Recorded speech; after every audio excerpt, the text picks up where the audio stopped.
नमस्कार, जय जोहार। एक 3 साल की बच्ची जिसे रेप शब्द का मतलब भी नहीं पता था, उसके लिए खिलौना और चॉकलेट दुनिया थी।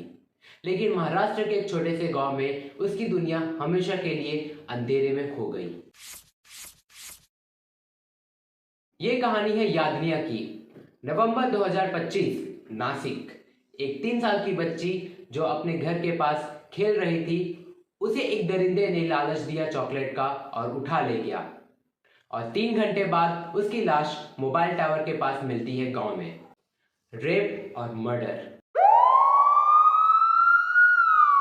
सोचिए उस माँ बाप पर क्या गुजरी होगी जो सिर्फ 1 घंटे पहले अपनी बेटी की हंसी सुन रहे थे। यह सिर्फ केस नहीं, महाराष्ट्र की सड़क से लेके इंडिया के हर एक कोने तक फैला हुआ डर है। और सवाल वही, are our daughter safe? Emotional होना लाजमी है, लेकिन जरा फैक्ट्स पर भी नजर डालिए। डेटा डराता है। नेशनल क्राइम रिकॉर्ड ब्यूरो के मुताबिक इंडिया में हर दिन लगभग 86 रेप केसेस फाइल होते हैं, यानी हर घंटे 3 से 4 लड़कियां शिकार बनती हैं। यह तो वो केसेस हैं जो रिपोर्ट होते हैं।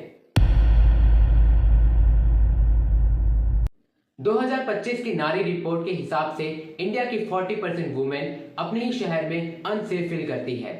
कन्विक्शन रेट आज भी इतना स्लो कि इंसाफ मिलते मिलते सालों लग जाते हैं। लुधियाना जैसे शहर में तो कन्विक्शन रेट 20% से भी नीचे देखा गया है। यह सिस्टम का फेलियर है या समाज का?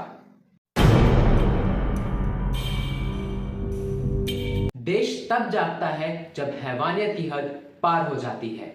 कुछ ऐसे केसेस हुए जिन्होंने इंडिया की आत्मा को झंझोड़ कर रख दिया। दिसंबर 2012 दिल्ली की सड़कों पर निर्भया के साथ जो हुआ, उसने पूरी दुनिया को हिला कर रख दिया। ब्रूटल गैंग रेप, रॉड्स का इस्तेमाल। वी प्रॉमिस्ड नेवर अगेन, पर क्या सच में कुछ बदला? 2016 महाराष्ट्र का कोपार्डी केस, जिसे निर्भया पार्ट 2 भी कहा जाता है। एक 15 साल की लड़की जिसके साथ इतनी दरिंदगी हुई कि इंसानियत भी शर्मा जाए। 2018 कठुआ में 8 साल की बच्ची को मंदिर में बंद करके टॉर्चर किया गया और उन्नाव में पावर और पॉलिटिक्स का घिनौना खेल खेला गया। 2020 हाथरस यूपी, एक दलित बेटी का रेप और रात के अंधेरे में बिना परिवार के मर्जी के उसका अंतिम संस्कार कर दिया गया। जस्टिस का मजाक बना दिया गया। और अगर आपको लगता है कि यह सब पुरानी बातें हैं, तो अगस्त 2024 याद कीजिए। RG Kar medical college Kolkata. जो डॉक्टर्स हमारी जान बचाते हैं वो खुद सेफ नहीं है। महाराष्ट्र के एक बदलापुर में एक स्कूल के अंदर 2 छोटी बच्चियों का सेक्सुअल असॉल्ट हुआ। लोगों का गुस्सा इतना फूटा कि सड़कें जाम हुई, ट्रेन रोकी गई, पर लेकिन क्या सिस्टम बदला? बिल्कुल भी नहीं। और अभी हाल ही में नवंबर में हुआ एक महाराष्ट्र में एक छोटी बच्ची का रेप।